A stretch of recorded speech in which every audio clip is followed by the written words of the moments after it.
Cowboy Network. ABC. In the big league.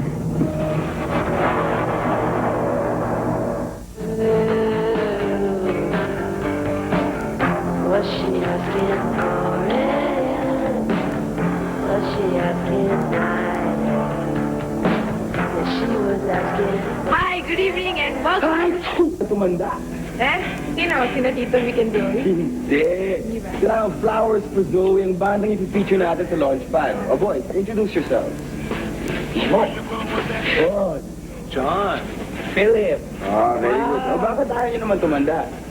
Kasi sa society natin ngayon, kitang-kita yung violence. Parang hindi mo na gustong tumanda para mabuhay ka pa dun sa ganung klaseng lipunan. Baka hindi na tuloy. Ah, gano'n. Good, Ann. Eh, bakit yun ang yung pangalan yung Flowers for Zoe? Kasi, ibig sabihin ng Zoe, sa Greek, light. So, flowers for light. Dalawang double meaning pa siya. Ay, nga, Flowers for Life. So, how long have you guys been together as a band? 1 year. Yung present lineup, 1 year. Pero before, kasi Simo yung original ng Flowers for Zoe. So, mga 2 years na rin sila or 3. Bali, second batch na ako. After ko, silang dalawa na. I see. Oh, okay. You wanna hear it? Definitely. Okay, so let's hear them. Ayokong tumanda from Flowers for Zoe.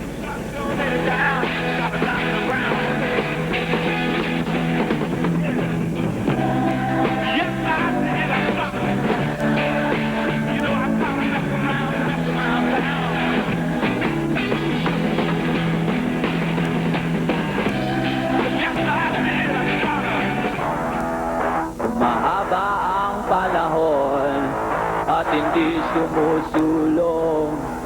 Tapos na ang bangayan at hindi man nalunasan ang pagkauhaw sa kapahamakan at ang pagpili sa karahasan.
Ayokong tumanda, magkapamilya at anak, malunod sa lusa.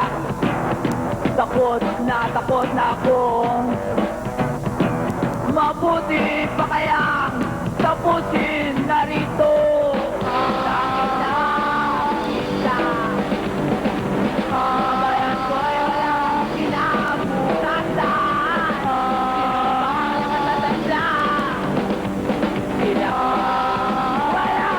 yabang.